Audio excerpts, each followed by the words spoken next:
Good morning. आज हम practice set 9 में जो कि हम वर्ग के लिए प्रैक्टिस क्वेश्चंस लेके आ रहे हैं। तो आज प्रैक्टिस सेट ये 9 है। इसके पहले हमने 8 प्रैक्टिस सेट आपको अपलोड कर दिए हैं, आप उसे जाकर के देख सकते हैं। आज हम डिफरेंशियल इक्वेशन के कुछ क्वेश्चंस और करेंगे और उसके बाद हम कुछ क्वेश्चंस करेंगे लीनियर इक्वेशन से, मतलब लीनियर अलजेब्रा। ठीक है, तो लीनियर अलजेब्रा से भी क्वेश्चंस करेंगे और अभी हम पहले कुछ डिफरेंशियल इक्वेशन क्वेश्चन सॉल्व करने वाले हैं। अब हमारे चैनल को सब्सक्राइब जरूर करें। यदि वाई एक्स अवकल समीकरण dy by d x plus 2xy equal to x y zero equal to zero का एक हल है तो limit x tends to infinity y x है। If y x is a solution of the differential equation this y zero equal to zero then limit x tends to infinity y x is. तो y x की limit and x tends to infinity पे इसकी value कितनी होगी ये हमें बताना है। तो सबसे पहले हमें वाई एक्स चाहिए। वाई एक्स क्या है? इस डिफरेंशियल इक्वेशन का जो सोल्यूशन आएगा ना वही आपका वाई एक्स होगा। ठीक है, तो d y by d x plus 2xy equal to x है। अब आप ये जानते हैं, इसके हमने 1 2 3 क्वेश्चन और भी इसके पहले किए हैं। ये क्या है? ये लीनियर पार्शियल डिफरेंशियल इक्वेशन है जो कि किसका फॉर्म होता है, किस तरह का फॉर्म होता है? D y by d x plus p y equal to q. तब उसका हम इंटीग्रेटिंग फैक्टर फाइंड करते हैं। तो इंटीग्रेटिंग फैक्टर क्या होता है? E to the power integration of p of d x. ठीक है, ये होता है। सेम आप यहाँ पे देख सकते हैं d by d x plus p y, p की वैल्यू हो जाएगी 2x, p y equal to q means x। तो इसका हम इंटीग्रेटिव फैक्टर फाइंड आउट करेंगे। तो e to the power integration 2x dx, तो 2x dx तो x का हो जाएगा एक्स स्क्वायर अपॉन 2, तो 2 से 2 कट गया, कितना बचा? केवल एक्स स्क्वायर। तो e की पावर एक्स स्क्वायर क्या हुआ आपका? Integrative factor, that is I F आ गया। उसके बाद सोल्यूशन क्या होता है? y into integrative factor equal to integration of integrative factor into q d x plus c. तो y into integrative factor that is e to the power x square, I F means e की power x square, q की value यहाँ पे x है, D x plus c.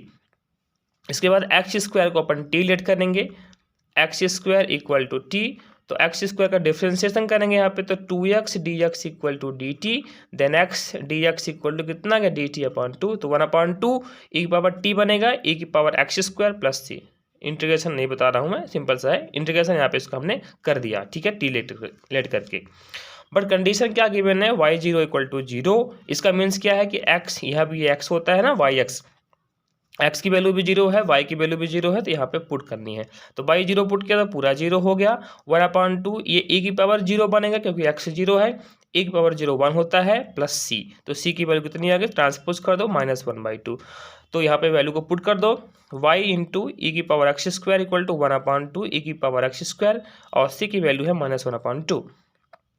तो Y कितना हुआ? 1/2 minus, अब इससे आप ई की पावर एक्स स्क्वायर से डिवाइड कर दो, तो डिवाइड किया तो y इक्वल टू 1/2, यहाँ से कट गया ये, -1/2, -1/2 ई की पावर एक्स स्क्वायर से डिवाइड कर दिया। अब इसकी लिमिट निकाल दो। कहाँ पे पूछ रहा था कि limit y tends to infinity, ठीक है, तो यहाँ पे x टेंस टू इन्फिनिटी था, x टेंस टू इन्फिनिटी, तो यहाँ पे रख दो वैल्यू 1/2 माइनस 1/2 ई की पावर एक्स स्क्वायर। अब लिमिट को पुट कर दो, तो 1/2 माइनस 1/2 ई की पावर एक्स के प्लेस में इन्फिनिटी पुट करना है। देखो एक्स टेंस टू इन्फिनिटी है, एक्स टेंस टू इन्फिनिटी है, तो ई की पावर इन्फिनिटी कितना बनेगा? इन्फिनिटी बनेगा, ये आ गया आपका इन्फिनिटी, और ये पूरा इन्फिनिटी हो जाएगा। तो 1/इन्फिनिटी कितना होता है? 1/इन्फिनिटी होता है 0, दैट इज 1/2 आ गया। तो इसकी जो वैल्यू आएगी वो कितनी आएगी? Option number C, that is 1 इसकी वैल्यू आएगी।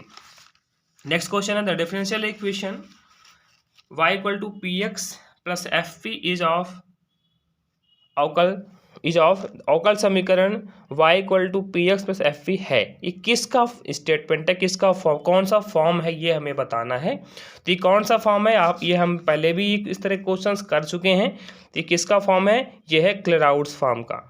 ठीक है, ये है क्लेराउड्स फॉर्म का। जिन्होंने वीडियो जो हमने बनाया था, जब हमने इसको पढ़ाया था, तो वो भी आप जाकर के देख सकते हैं। कल भी हमने इसी तरह के क्वेश्चंस किए थे प्रैक्टिस सेट नंबर 8 पे, उसको भी आप जाकर के देख सकते हैं।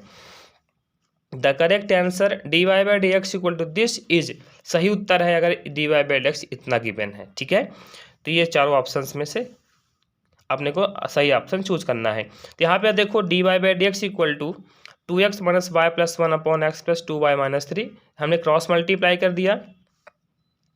अब हमने इसका अंदर मल्टीप्लाई किया तो x d y plus 2y d y minus 3 d y equal to 2x d x minus y d x and plus d x.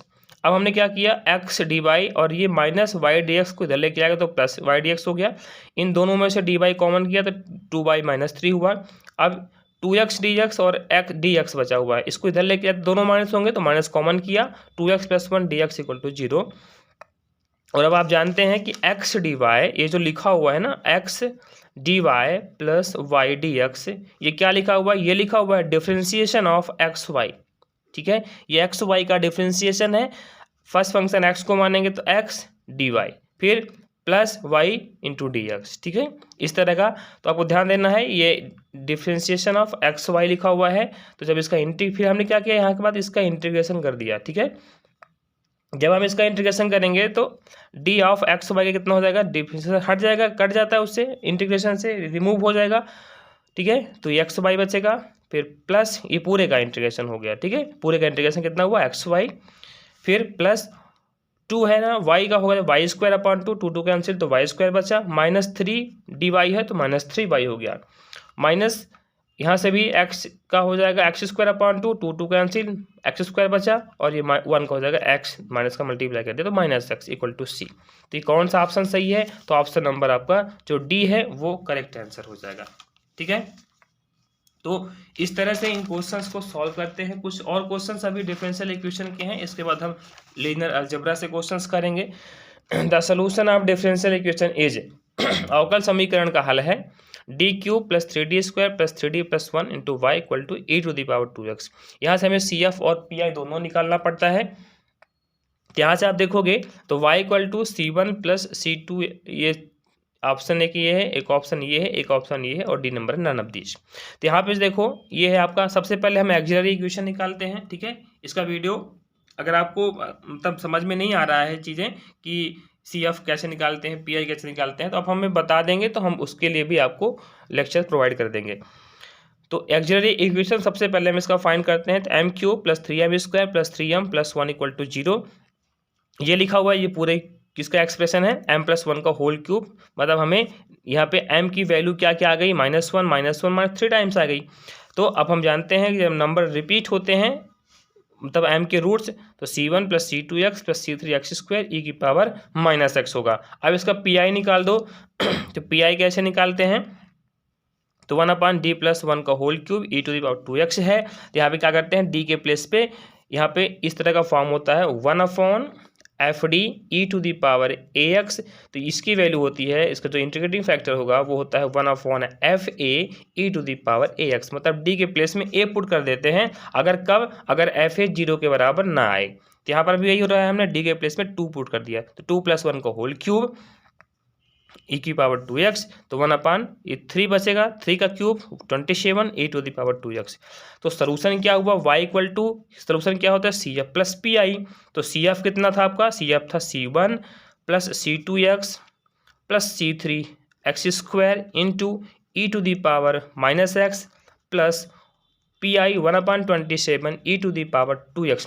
क्या इसमें से कोई भी ऑप्शन है ऐसा, इसमें से कोई भी ऑप्शन नहीं है। यहाँ ए की पावर 2x है, यहाँ पर e की पावर 2x है, यहाँ भी e की पावर 2x है, कहीं पर भी e की पावर माइनस एक्स नहीं है। मतलब ये करेक्ट आंसर इसमें से कोई भी नहीं है, तो क्या हो जाएगा, नन ऑफ दीज हो जाएगा। ठीक है, नेक्स्ट क्वेश्चन है question number 5, solve a minus z d x plus x a minus z d y plus x y d z equal to 0। इसे आपको सॉल्व करना है। ठीक है, थोड़ा सा ट्रिकी क्वेश्चन है ये। अब हम इसमें क्या करेंगे, dividing by a minus z x y. ये क्वेश्चंस का सलूशन प्रैक्टिस से ही आता है। ऐसे क्वेश्चन जो होते हैं ना, जब प्रैक्टिस हमारी अच्छी रहती है तो ये क्वेश्चंस अपने आप बन जाते हैं। तो हमने क्या किया, a minus z x y से हमने डिवाइड कर दिया, a minus z x y पूरे में कर दिया, यहाँ भी किया, इस वाई टर्म में भी किया और इस वाई टर्म में भी कर दिया, इक्वल टू 0। तो यहाँ से देखो आप a माइनस जेड से a माइनस जेड कैंसिल हुआ, कितना बचा, y d x upon x y, plus यहाँ से भी a माइनस जेड से a माइनस जेड कैंसिल हुआ, कितना बचा, x d y upon x y, plus यहाँ से हमने एक्स वाई कट कर दिया, तो d z upon a minus Z equal to 0। अब इसका दोनों को आप एलसीएम ले सकते हो। इसका एलसीएम लिया तो x y d x plus x d y plus d z upon a minus z. अब हमें करना है इसका इंटीग्रेशन। जब हम इंटीग्रेशन करेंगे तो देखो इंटीग्रेशन करने के लिए क्या करेंगे, इसको हम टी लेट करेंगे, ठीक है। जब हमने एक्स वाई को टी लेट किया तो क्या होगा, इसका डिफरेंशिएशन क्या होगा, x d y plus y d x equal to d t. अब ये देखो ये एलिमिनेट हुआ, कितना बन गया, ये इसको टी लेट किया था तो ये हो गया 1/t डी टी। तो 1/t का log टी किसको लेट किया था, एक्स वाई को, तो log एक्स वाई माइनस इसको भी टी लेट किया था तो माइनस आ जाएगा। ए माइनस जेड को हमने क्या किया, टी लेट किया तो ए का 0 और माइनस जेड का -1 डी जेड हो जाएगा, ठीक है, डी टी। तो माइनस आ गया, minus log A minus Z equal to constant क्या ऐड किया, log सी। फिर log m minus log n, ये फार्मूला होता है कि log m minus log n equal to होता है log m अपॉन n, ठीक है। यही फार्मूला हमने यहाँ पे अप्लाई कर दिया। फिर log log cancel, anti log लेने पे तो x y upon a minus Z equal to c, तो x Y equal to transpose कर दो c into a minus z. तो ये कौन सा आपका करेक्ट आंसर है, आप इसको देख सकते हैं। तो x Y equal to C A minus Z, मतलब ऑप्शन नंबर ए आपका करेक्ट होगा। ये आपका option number A correct answer हो जाएगा, ठीक है।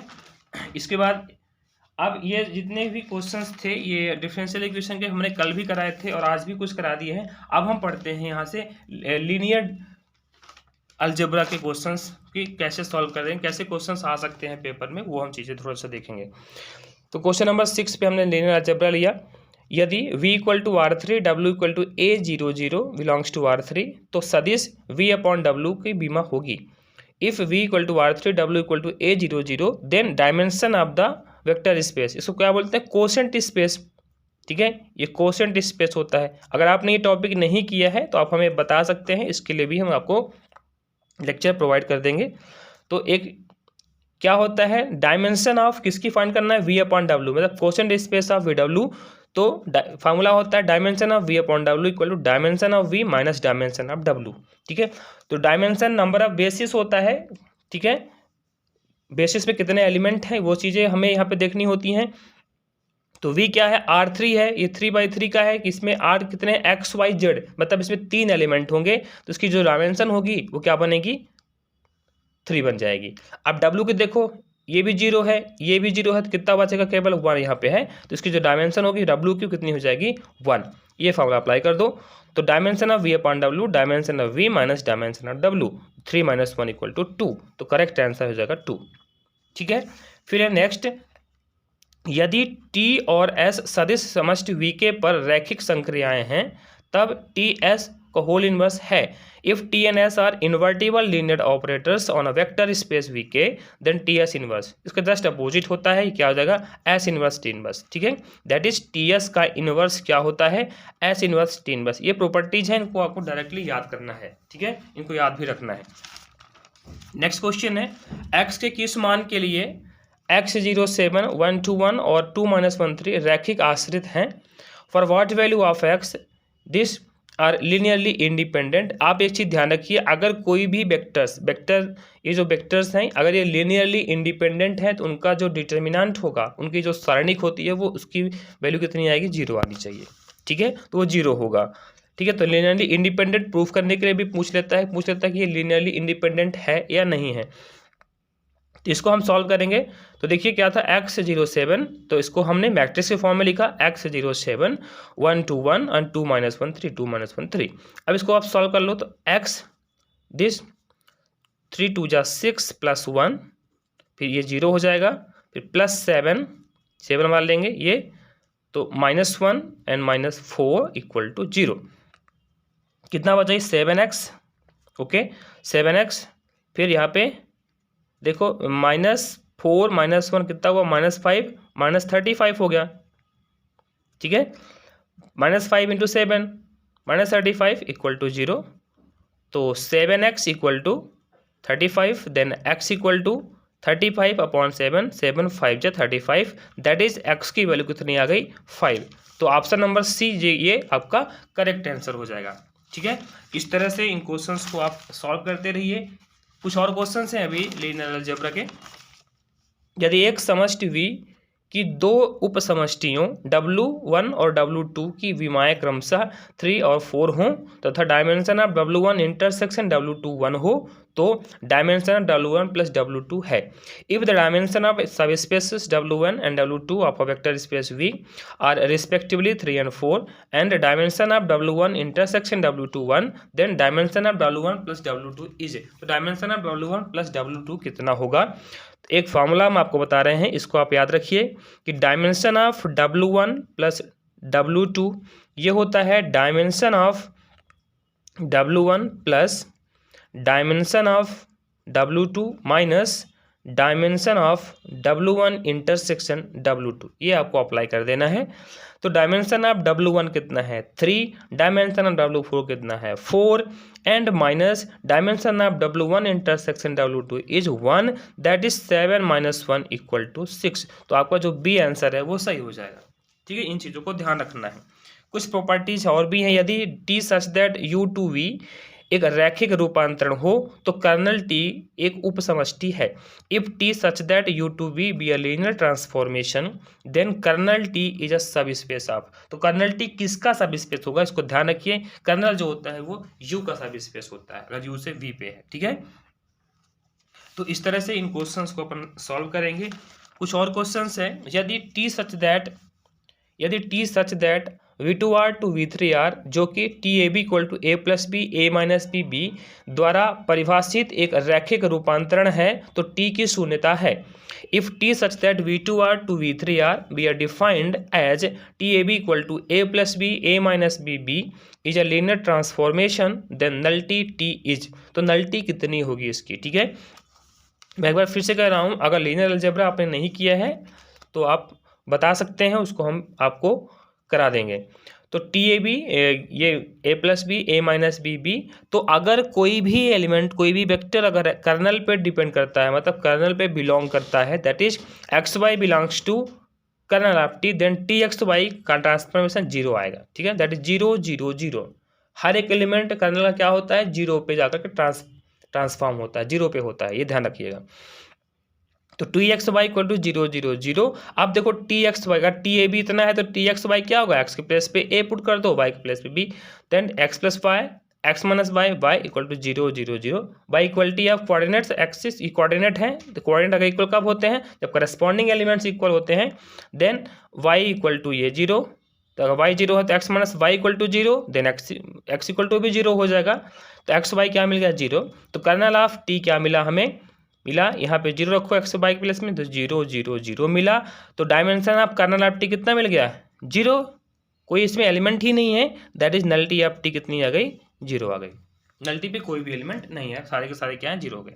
ठीक है, इस तरह से इन क्वेश्चंस को अपन सॉल्व करते हैं। एक लास्ट क्वेश्चन और है, इसको भी कर लेते हैं, इसके बाद फिर इसको 2 क्वेश्चन अभी और कर लेंगे। T का आव्यूह जहां आपने देखा मैट्रिक्स ट्रांसफॉर्मेशन है, T का आव्यूह जहां T x1 x2 x3 equal to 3x1 plus x3 comma minus 2x1 plus x2 comma minus x1 plus 2x2 plus 4x3 R3 के मानक क्रमिक आधार में है। The matrix of T is given by this in the standard ordered basis of R3 is। बहुत ही simple सी method से हम आपको समझाएंगे, इसमें कुछ भी आपको नहीं करना है। इसको मैट्रिक्स फॉर्म में कैसे कन्वर्ट करते हैं ये देखिए।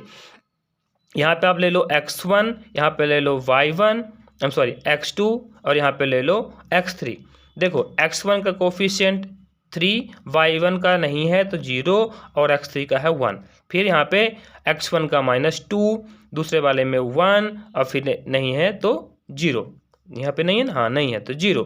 फिर यहाँ पे -1, यहाँ पे 2 और यहाँ पे 4। ठीक है, तो कौन सा ऑप्शन सही है, तो ऑप्शन नंबर सी आपका करेक्ट आंसर हो जाएगा। ठीक है, तो इस तरह से इन क्वेश्चंस को अपन सॉल्व करते हैं।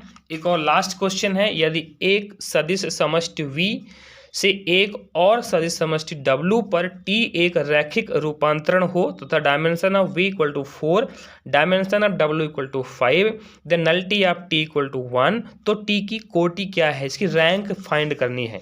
ठीक है, if V is a vector space and W is another vector space of T, then and dimension of v equal to 4, dimension of w equal to 5 and nullity of t equal to 1, then find the rank of t। तो एक rank nullity theorem होती है, कभी कभी इसका statement भी पूछ लेता है। तो रैंक नल्टी थ्योरम क्या होती है? Dimension of v equal to rank of t plus nullity of t। तो डायमेंशन ऑफ v आपको 4 गिवन है, रैंक ऑफ t फाइंड करना है और नल्टी गिवन है 1। 1 को ट्रांसपोज कर दो तो 4 माइनस 1 इक्वल टू 3। तो रैंक ऑफ t कितनी आ गई? 3 आ गई। ठीक है, तो लीनियर अलजेब्रा में आपको प्रॉब्लम है, आप हमें बता सकते हैं। हम और भी अभी बहुत सारे प्रैक्टिस सेट आपके लिए लेके आएंगे। आप हमारे चैनल को सब्सक्राइब जरूर करें। Thank you.